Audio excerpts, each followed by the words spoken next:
The start of the first wave of the global pandemic is still benefiting from steady demand for its video conferencing service from the ongoing shift to hybrid work models and cost cuts.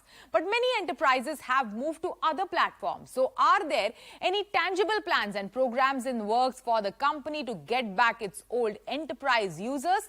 What is the work done towards making Zoom a safer platform? With increased use of AI and generative AI, what are the challenges and opportunities? I caught up with Josh Kallmer, Head of Global Public Policy and Government Relations at Zoom, and Iravati Damle, Head of Government Relations India, who also spoke to us about their recent conversation with the authorities in the country and some of the best practices that could be replicated to transform India into a digitally empowered society. Let's take a look. Josh and Iravati, welcome to CNBC-TV18. Thanks for having us, Shibani. Thank you. Josh, first, let's speak about your visit to India. What is the purpose of your visit to the country? I'm here in India this week with, I think, two broad purposes. One is to explore how we can continue to deepen our relationship with government entities, with policymakers, with the business community, with the society in a forward-looking way about building business and doing things together. But then the second is to get people's feedback and understand. I mean, this is a country, like a lot of countries, that is redefining its relationship with technology as the world is moving so fast technologically. And policymakers and people have very valid concerns and questions about things like privacy and the role of social media and what's happening in the market. And so I want to make sure that we can provide reassurances, help people understand what kind of company we are and what kind of company we are not, and reassure people that we're committed to the highest standards of security, of privacy, of safety and trust, and just make sure they know they've got people they can talk to whenever they have questions about Zoom. Okay. Over to you, Iravati. How are individuals using Zoom in India today, and how are enterprises using Zoom in the country? Thanks for that, Shibani. I think we've seen such a proliferation of use cases in the country over the last 3 years. While everyone started using Zoom in the beginning to just connect with their families around the world, we're seeing so much uptake for delivery of e-services within the government of India itself through Zoom. For instance, a lot of the courts are now enabled in an e-court format through Zoom. We're seeing and delivering a lot of capacity building within government through the Zoom platform as well. Within enterprises, Zoom is not just a meeting product or a meeting service, but we're a platform. And within enterprises, we're seeing that this is being used as a collaboration platform across the chat functionality that we provide, the meetings functionality that we provide, the webinar events products that we've also brought to the market.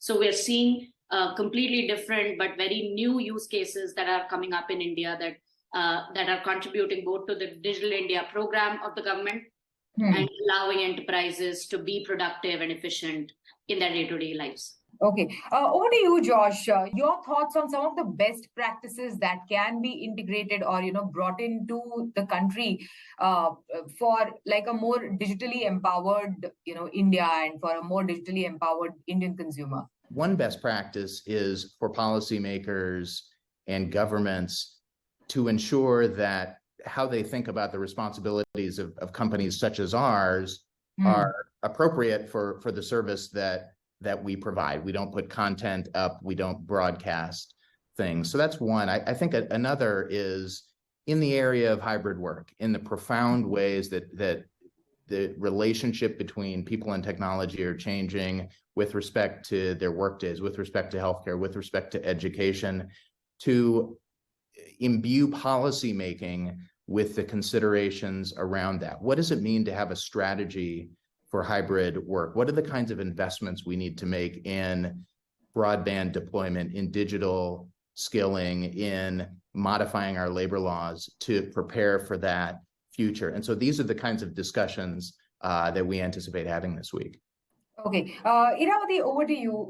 Zoom is benefiting steadily from, the push towards hybrid working models that many of the organizations are still following. Also, of course, there is concerns around cost and getting employees back into office. What is the way forward, and what are the best practices in the future that organizations can opt for when it comes to using this hybrid work model? In the months to come or in the years to come. Absolutely. I'd love to share a little bit about a recent research that we've released on hybrid work and its uptake, especially its relevance for women. And I think the key findings that are coming out from that study is that hybrid work makes more sense for India apart from the rest of the world for a lot of unique reasons. A lot of women prefer hybrid work because it provides flexibility and it saves people commute times, which is it's a necessity in some of our cities. And so hybrid work has a unique relevance to Indian organizations and in India in general, with a significant advantage for women who want to either join the workforce or want to continue working in a flexible or a hybrid manner. We're seeing this trend and this preference both on the employee side, where employees within India overwhelmingly prefer a hybrid model of working or a flexible model of working. And this is in surveys which have benchmarked other countries as well. At the same time, organizations are rethinking their costs, their real estate costs. So there's a thinking about efficiency of the real estate that you invest in. And so you're seeing that companies are being deliberate about adopting a hybrid or a flexible working model, both to advantage employees who want that flexibility, but also at the same time to ensure productivity and efficiency for the organization itself. So we see this trend just picking up and increasing in the months and years to come. Over to you, Josh. When the pandemic happened, approximately 3 years ago, actually, all of us within like a week's time adopted Zoom for our day-to-day, work and, conducting our meetings. But then after the pandemic, a few months later, many of these enterprises, global enterprises, even many of them in India, went over to other platforms of similar nature, like WebEx, like Microsoft Teams. What is Zoom's strategy to get back these enterprises to use Zoom for their everyday meetings? Yeah, it's a great question. I mean, I would say there are two basic answers. The first is innovate, innovate, innovate. I mean, we win, we succeed, we do well based on the merits of our innovations. And I think, most people agree we have the best product out there. And so we know, number one is we just need to keep developing world-class technology.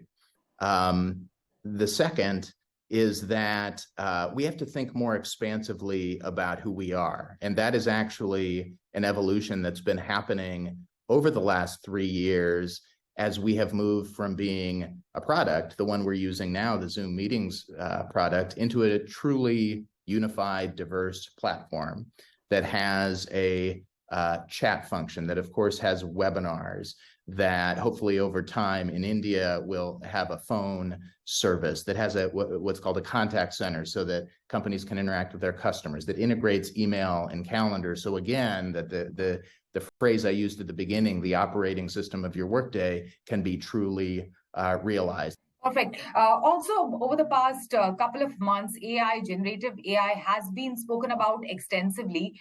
How are you integrating artificial intelligence into your products, and what are the challenges and opportunities there? Yeah, we are extremely excited about the opportunities that generative AI and other forms of AI create. We've begun incorporating it into elements of our products, like we have a virtual agent component to our contact center that works on the basis of AI to further improve and optimize customer interactions.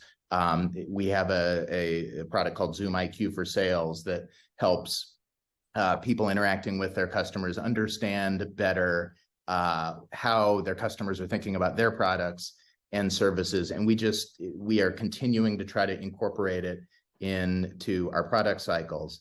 At the same time, I think it's important that companies understand the profound responsibility that they have to be responsible and to be ethical and to think about the implications of these technologies that we're only now coming into contact with. And so alongside our really exciting and fast product development, we are building the muscles for that responsibility. We're engaging with partners. I imagine many of our discussions this week will have to do with exactly that. What is the feedback that people and policymakers can give to Zoom about how we can be most thoughtful, most responsible as we kind of move quickly into this new future together? Well, all the best for that. Thank you so much. Thanks both of you for joining us today. Thank you, Shivani. It's a pleasure.